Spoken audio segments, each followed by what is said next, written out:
nossa convidada dessa noite tem 35 anos de trabalho na educação. Tem 13 livros publicados e chega a Brasília hoje para lançar O Professor Recém, para pais e professores entenderem por que fracassa a educação no Brasil.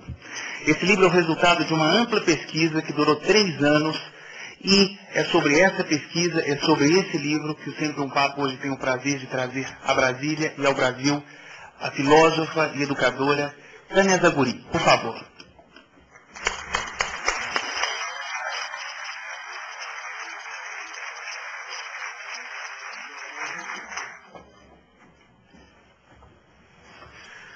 Bom, Tânia, vamos começar com uma dúvida. É Zaguri ou Zaguri? É Zaguri. Você acertou.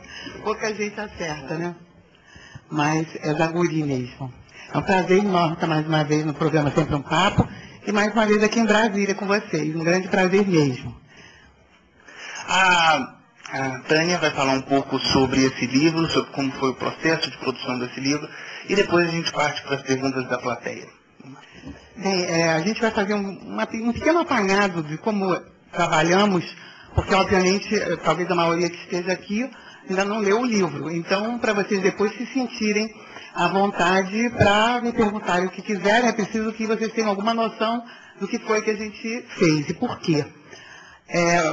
Como o Rafael já colocou, nós temos bastante tempo, né, de caminhada nessa estrada do magistério.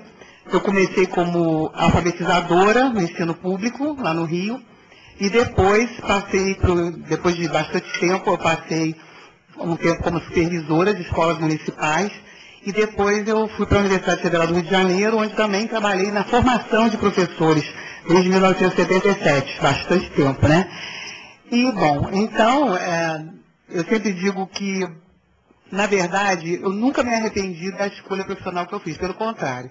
Eu sempre fui muito feliz na minha carreira e sempre fico muito feliz quando eu, em algum estado, alguma cidade que eu vou, eu encontro um ex-aluno ou uma ex-aluna que agora são diretores de escola, coordenadores ou professores e que não abandonaram essa carreira tão sacrificada e às vezes tão injustiçada. E justamente porque eu acho que a nossa carreira é muito injustiçada, que eu resolvi começar esse estudo.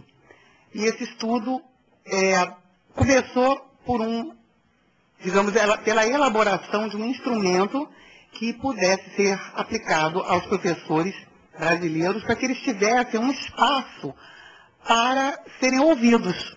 Porque nos últimos anos, principalmente, eu tenho visto que muita gente fala sobre educação, inclusive até brinco, né, porque todo mundo fala de educação, porque existe uma ideia, né, de que até um ditado popular que diz que quem sabe faz e quem não sabe ensina, que já mostra como a nossa carreira é desprestigiada, né? Havia até um ditado que diga uma coisa dessa, absurda, né? Mas existe. E também a gente assiste, né? A gente vê, às vezes, pessoas das mais diversas áreas opinando sobre educação. Tudo bem, todo mundo tem direito a opinar. Mas eu queria muito que os professores tivessem um canal, uma forma de serem ouvidos. Porque nos últimos anos a gente vê, inclusive, as pessoas falando muito que o ensino está muito ruim, que a qualidade do ensino está péssima, que não é uma inverdade, pelo contrário, infelizmente é verdade, né? Mas há uma culpabilização excessiva do professor, né? Todo mundo diz, mas porque o ensino está ruim, porque os professores estão muito acomodados, ou porque os professores não sabem motivar os alunos, enfim. Há uma certa facilidade em se afirmar coisas que não, na verdade, não estão comprovadas. E era isso que eu queria com esse trabalho. Dar uma oportunidade do professor ser ouvido numa escala representativa e que a gente pudesse, então, ter mais um elemento nesse mosaico. É claro que existem vários fatores que colaboram para que o ensino no Brasil tenha perdido muito da sua eficiência, mas alguns podem até ser ditos que são culpa do professor, mas não todos. E eu não queria afirmar isso eu apenas. Eu queria ver se realmente isso era confirmado pelos professores. E a minha surpresa, que não foi surpresa, na verdade, foi altamente gratificante. Quando a gente terminou de aplicar os questionários, que a gente começa a fase analítica, né, a fase primeiro de tratamento dos dados e depois a análise dos resultados. E eu tive a comprovação de tudo que eu sempre pensei, né? E eu coloco isso no livro, que eu considero realmente que o professor é um herói. Eu digo no livro que o verdadeiro herói anônimo brasileiro é o professor. Porque é uma profissão desprestigiada, que é muito mal remunerada, isso todo mundo sabe, todo mundo fala, mas que, na verdade, se esforça de uma maneira incrível. Hoje em dia, vocês que estão aqui, eu imagino que uma grande parte sejam professores, e sabem, portanto, que é extremamente complexa a tarefa do professor. Assim como dos pais hoje se tornou uma tarefa muito mais difícil, a do professor nem se fala, porque até tarefas que eram da família têm sido passadas e repassadas para a escola. Essa semana mesmo eu estive lendo um artigo que saiu na revista de domingo, do Globo, muito interessante, de um psiquiatra que publicou um livro sobre a maldade.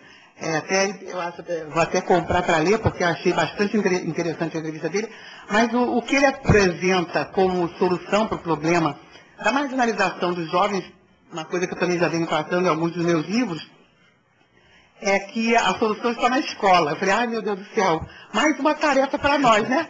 Gente, vencer a natureza, digamos, que é uma coisa assim controversa, saber por que, por exemplo, a famosa, né, von Richthofen matou seus pais, mas querer que os professores resolvam isso, gente, não dá, né? Que a gente resolve problema de trânsito, problema de educação sexual, problema de desmatamento, tudo bem, mas resolver a maldade humana acho que já está além do que a gente consegue fazer. Mas, enfim, foi só assim, uma pequena colocação para a gente voltar aqui à questão do que a gente investigou.